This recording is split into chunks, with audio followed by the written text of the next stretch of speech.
As rock music began to veer toward bloated pomposity in the late 1960s, a few artists rose to prominence who were determined to go against the grain.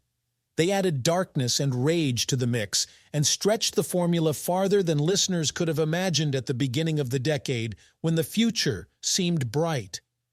Even though Ritchie Blackmore and Jimi Hendrix dived straight into the darkness, Hendrix may have been the first to make the guitar genuinely weighty. Blackmore is a talented player who may not get all the recognition he deserves. He was the driving force behind Deep Purple and the main factor in the formation of the metal subgenre. As a result, a lot of his methods, such as dive bombs, string tapping, and twisting, piercing solos, have subsequently proliferated throughout the genre. Reminiscent of his early clothing, he was a real master of the guitar, as seen by the intensity of his sonics heard in timeless pieces like Speed King. His body of work goes much beyond the well-known Smoke on the Water. Drama unites all of the initiatives created by this restless artist, who has made it his mission to push himself to new heights. His output is diverse, ranging from metal to medieval and Baroque music. There was a theatrical element to Hendrix's music even before the days of performing with the insane, horror-themed singer and eventual founder of Monster Raving Loony Party, Screaming Lord Sutch. Naturally, it would become inseparable from Deep Purple's and other pioneering metal bands like Black Sabbath and Led Zeppelin's. Blackmore has always been drawn to music with depth, whether it be his own or that of others. He admires musicians who create complex sounds rather than bland pieces that just express what is immediately apparent. Additionally, he was able to achieve something wholly unique and separate himself from the multitude of blues-loving guitarists of his day because to this posture. Of course, doing such audacious actions also requires a healthy dose of that perfect combination of assurance and conceit, which has appeared time and time again throughout the history of music, with every unquestionable great having it.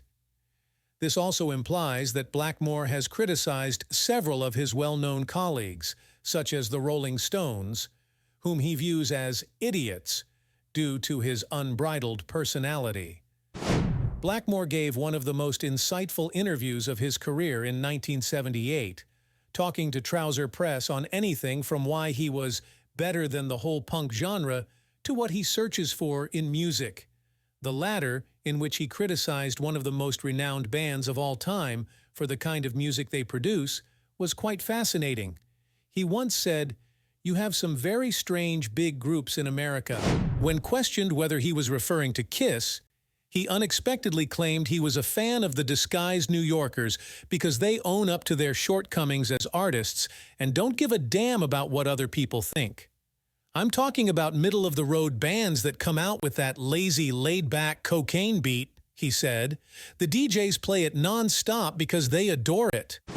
Blackmore then turned his attention to the band he believed to be the biggest offenders.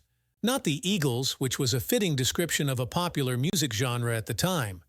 It was none other than Fleetwood Mac, who had recently released Rumours, their hit pop-rock single, at #1.